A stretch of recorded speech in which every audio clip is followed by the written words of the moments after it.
അസ്സലാമു അലൈക്കും വറഹ്മത്തുള്ളാഹി വബറകാതുഹു. ഇവിടെ സത്താർ പന്തല്ലൂർ ഒരു കാര്യം പറയുന്ന സഹോദരന്മാരെ, ഇവിടെ നമ്മൾ കഴിവിൻ്റെ പരമാവധി ഐക്യം ഉണ്ടാക്കേണ്ടതാണ്. ഇവിടെ ക്രിസ്ത്യനെന്നോ ഹിന്ദുക്കളെന്നോ മുസ്ലിമെന്നോ AP എന്നോ EK എന്നോ മുജാഹിദുകളെന്നോ ജമാഅത്തെന്നോ ഇതൊന്നും നമ്മൾ ഭിന്നിപ്പിക്കാൻ പ്രയത്നിക്കരുത്. വിശ്വാസം വേറെയാണ്, ജീവിതം വേറെയാണ്. വിശ്വാസം അവൻ്റെ ആഖിറത്തിൻ്റെ രക്ഷക്കുള്ളതാണ്. ദുനിയാവിൽ കഴിയുമ്പോൾ എല്ലാവരും ഐക്യത്തോടെ കഴിയണം. അത് നിങ്ങൾ കാണേണ്ടത് നമ്മളെപ്പോലെയുള്ള കച്ചവടം ചെയ്യുന്നവരാണ്. ചെറുതാവട്ടെ വലുതാവട്ടെ, കച്ചവടം ചെയ്യുന്നവർക്ക് ഒരു ജാതി മത ഭേദം, അതല്ലെങ്കിൽ ഗ്രൂപ്പിസം, അതെങ്കിൽ വിശ്വാസത്തിൻ്റെ വ്യത്യാസങ്ങൾ, ഇതൊന്നുമില്ലാതെ നല്ല രീതിയിൽ മുമ്പോട്ട് പോകണമെങ്കിൽ സാധാരണക്കാരായ ബിസിനസ്സുകാരെ കണ്ടുപിടിക്കണം.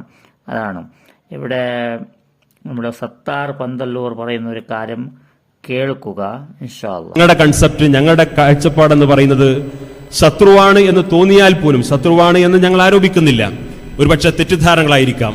മുസ്ലിങ്ങളെ കുറിച്ച് വായിച്ചറിഞ്ഞ, എവിടെന്നെങ്കിലും കേട്ടറിഞ്ഞ, ആരെങ്കിലും പ്രചരിപ്പിക്കപ്പെടുന്ന കാര്യങ്ങൾ അറിഞ്ഞിടത്തൊക്കെ അതാണ് ഇസ്ലാം, അതാണ് മുസ്ലിം എന്നൊക്കെ മനസ്സിലാക്കിയിടത്താണ് പലപ്പോഴും ഇന്ന് കടന്ന പല ഈ ശത്രുതാപരമായ പ്രഭാഷണങ്ങളും രചനകളും ഒക്കെ നടന്നുകൊണ്ടിരിക്കുന്നത്. അതുകൊണ്ട് പരസ്പരം അറിയാനും ഉൾക്കൊള്ളാനുമുള്ള അവസരങ്ങൾ സൃഷ്ടിക്കുക എന്നുള്ളതാണ് ഈ ക്യാമ്പയിന് കൊണ്ട് ഞങ്ങൾ ഉദ്ദേശിക്കുന്നത്.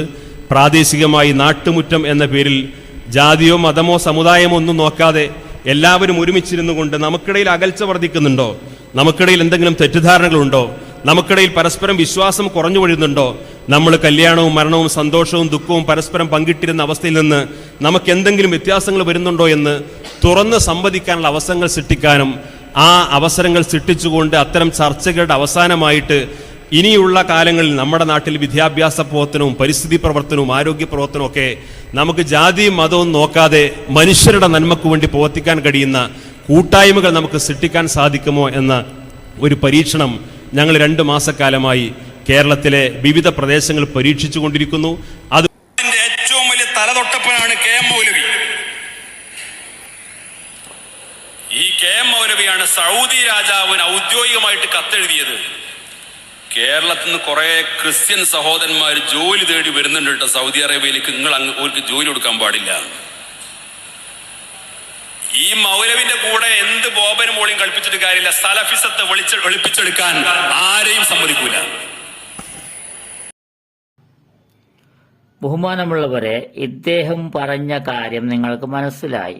ഇദ്ദേഹം തമ്മിലടിപ്പിക്കാനും ഗ്രൂപ്പുമായി അടുപ്പിക്കാനും, അതുപോലെ വിശ്വാസപരമായ വ്യത്യാസമുള്ളവർ തമ്മിലടിക്കാനും, ഇതര മതസ്ഥർ വിഷമിക്കാനും, ഇതര മതസ്ഥർ വന്ന് കലഹിക്കാനുമുള്ളതായിരിക്കുന്ന വാക്കാണ് ഇദ്ദേഹം പറഞ്ഞത്. എപ്പോഴോ എവിടെയോ കത്ത് എഴുതിയെന്ന് എന്താണ് അതിന് തെളിവ്? കത്ത് എഴുതിയാലും ക്രിസ്ത്യന്മാർക്ക് ആരും ജോലി കൊടുത്തില്ലേ? സൗദിയിൽ ജോലി ലഭിക്കുന്നില്ലേ? സൗദി ആണെങ്കിലും ഇന്ത്യ വിട്ട് എവിടെ പോയാലും അവർക്ക് ജോലിക്കാരാണ് വേണ്ടത്. അവർക്ക് ജാതിയോ മതമോ വിശ്വാസമോ അതൊന്നും അവർക്ക് ആവശ്യമില്ല. അവർക്ക് തക്കതായ ജോലി ചെയ്യാനുള്ള അർഹത ഉണ്ടെങ്കിൽ അത് എല്ലാവർക്കും കിട്ടും. ഇന്ത്യയിൽ നിന്ന് പോയാൽ അവർ എല്ലാവരെയും ഹിന്ദുസ്ഥാനികളെന്നാണ് വിളിക്കുന്നത്.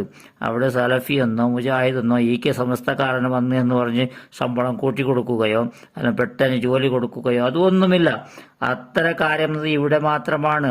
സ്റ്റേജിൽ കയറുമ്പോഴാണ് ഒരു മുജാഹിദുകളെ കാണുന്നതും, അതല്ലെങ്കിൽ ക്രിസ്ത്യന്മാർ എന്തെങ്കിലും പറയുന്നതും, അതല്ലെങ്കിൽ ഹിന്ദുക്കൾ വേറെ എന്തെങ്കിലും പറയുന്നതും, EK AP എന്ന് പറഞ്ഞ് ഭിന്നിപ്പുണ്ടാക്കുന്നതും, ഇതെല്ലാം ഇവർക്ക് ഉചിതമായി സ്റ്റേജ് കിട്ടുന്നത് കൊണ്ടാണ്. പിന്നെ ഇറങ്ങുമ്പോൾ എന്തെങ്കിലും പോക്കറ്റ് മണി കിട്ടുന്നത് കൊണ്ടാണ്.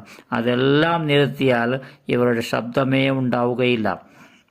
ഇദ്ദേഹവും ഈ സത്താർ പന്തല്ലൂറും റഹ്മത്തുള്ള കാസിമിയും ഏട്ടനും അനിയനും ഉള്ള പോലെയാണ്.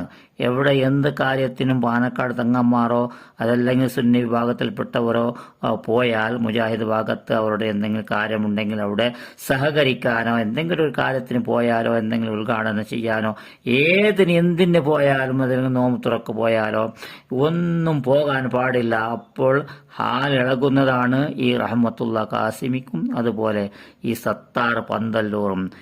ഏതോ കാലത്ത് ദ്വേഷം വെച്ചും കൊണ്ട് ഇത്തരം കാര്യങ്ങൾ സംസാരിക്കാൻ അല്പം ആലോചിച്ച് ചിന്തിച്ച് വേണം. ഇത്തരം സംസാരം കൊണ്ട് എന്താണ് ഇവിടെ സംഭവിക്കുന്നത്, സംഭവിക്കാൻ തുടങ്ങിയാൽ എന്താണ് സംഭവിക്കുന്നത്, ആ സംഭവത്തെ നിർത്താൻ കഴിയുമോ എന്ന് ചിന്തിച്ചാൽ ഒന്നും പറയാൻ തോന്നുകയില്ല സഹോദരന്മാരെ. അതുകൊണ്ട് ഇത്തരം കാര്യങ്ങൾ പറയുന്നവരെ ദയവ് ചെയ്ത് സ്റ്റേജിലേക്ക് കയറ്റരുത് എന്നാണ് എനിക്ക് പറയാനുള്ളത്. അത് തന്നെയാണ് നിങ്ങളും പറയേണ്ടത്. ഇൻഷാ അല്ലാഹ്. അസ്സലാമു അലൈക്കും വറഹ്മത്തുള്ളാഹി.